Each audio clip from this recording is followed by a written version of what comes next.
Hi friends, అందరికీ నమస్కారం. Welcome back to me Nagalakshmi ఇంటి వంట. పల్లీల అచ్చు, నువ్వుల అచ్చు చూసి ఉంటారు కదా. ఈసారి వేపుడు శనగపప్పుతో అచ్చు వేసుకుందాము. ఇది పాత వంటకమేనండి, కొత్త వంటకం ఏమీ కాదు. కాకపోతే మనం ఎప్పుడూ చేసుకోవట్లేదు కాబట్టి నేను ఈసారి చేసి చూపిస్తాను. మరి ఎవరైనా కొత్తగా మన ఛానల్ని చూస్తున్నట్లయితే సబ్స్క్రైబ్ చేసుకొని వీడియోకి ఒక లైక్ ఇచ్చి సపోర్ట్ చేయండి ఫ్రెండ్స్. ముందుగా స్టవ్ మీద ఒక కళాయి పెట్టుకొని అందులో 1 కప్పు బెల్లం వేసుకోవాలి. మీరు చేసుకునే క్వాంటిటీని బట్టి కూడా బెల్లాన్ని ఎంచుకోవచ్చు. నేను 1 కప్పు వేపుడు శనగపప్పుతో చేసుకుంటున్నాను కాబట్టి 1 కప్పు బెల్లం వేసుకొని కొంచెం నీళ్ళు పోసి బెల్లాన్ని కరిగించాలి. ఇలా బెల్లం కరిగిన తర్వాత స్టవ్ ఆఫ్ చేసుకొని ఒక గిన్నెలోనికి స్ట్రైనర్ పెట్టి ఈ పాకాన్ని వడగట్టాలి. ఇలా వడగట్టుకోవడం వల్ల అందులో ఏమైనా డస్ట్ పార్టికల్స్ ఉంటే అన్నీ కూడా సపరేట్ అవుతాయి. ఇలా వడగట్టిన తరువాత మళ్ళీ స్టవ్ మీద కళాయి పెట్టుకొని అందులో వడగట్టిన పాకాన్ని వేసుకొని స్టవ్ ఆన్ చేసుకోవాలి. పాకం వచ్చేదాకా మంటను హై ఫ్లేమ్లో పెట్టుకుందాము. పాకం వచ్చిన తర్వాత మంటను సిమ్లో పెట్టుకొని పాకాన్ని చెక్ చేసుకుంటూ ఉండాలి.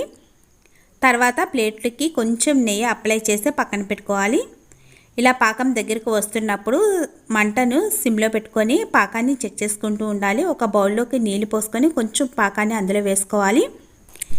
తీగ పాకంలో ఉందండి, తీగ పాకం కాకుండా ఇంకా బాగా ముదురు పాకం రావాలి. చూడండి, ఈ విధంగా మళ్ళీ ఇంకొకసారి పాకం వేసుకొని చెక్ చేసుకోవాలి. చూడండి, ఇలా గిన్నెకేసి కొడితే టక్ టక్ మనాలి. అలాగే ఇలా విరిపితే, చేతితో విరిపితే అప్పడం విరిగినట్టు టప్మని విరగాలి. అలా విరిగితే పాకం వచ్చినట్లే. ఇలా వచ్చిన తర్వాత స్టవ్ ఆఫ్ చేసుకొని అందులో ఒక యాలక్కాయని దంచి వేసుకోవాలి. ఇలా యాలక్కాయ వేసుకోవడం వల్ల మంచి ఫ్లేవర్ అనేది వస్తుంది.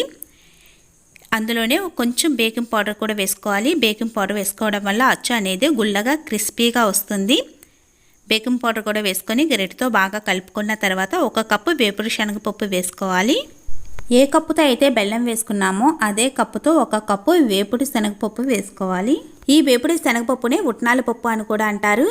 ఈ పప్పు అనేది బాగా మెత్తగా ఉండకూడదండి, కొంచెం కరకరలాడుతూ ఉంటేనే మనకు అచ్చు అనేది టేస్ట్గా ఉంటుంది. మెత్తగా ఉన్నట్లయితే ఆయిల్ లేకుండా కొంచెం వేయించుకొని వేసుకోవాలి. ఇలా వేసుకున్న తర్వాత గరిటెతో బాగా కలుపుకొని మనం ముందుగా నెయ్యి రాసుకున్న ప్లేట్లోకి వేసుకొని గరిటెతో సమానంగా ఒత్తుకోవాలి. ఇలా ఒత్తుకున్న తర్వాత ఇది కొంచెం గోరువెచ్చగా ఉన్నప్పుడు మనకు కావలసిన షేపులో చాకుతో కట్ చేసుకోవాలి. లేదంటే ఇలా అచ్చు కింద అయినా ఉంచుకోవచ్చు. చూడండి, ఇలా చేతితో విరుపుతుంటే అప్పడం విరిగినట్టు ఎలా విరుగుతుందో ఇలా విరిగితే అచ్చు అనేది టేస్ట్ చాలా బాగుంటుంది. మరి ఈ వీడియో మీకు నచ్చింది అనుకుంటున్నాను. నచ్చినట్లయితే మన ఛానల్ని తప్పనిసరిగా సబ్స్క్రైబ్ చేసుకొని వీడియోకు ఒక లైక్ ఇచ్చి సపోర్ట్ చేయండి ఫ్రెండ్స్. అలాగే ఈ రెసిపీని మీరు కూడా ట్రై చేసి ఎలా వచ్చిందో కింద కామెంట్ సెక్షన్లో పెట్టండి. Thank you for watching.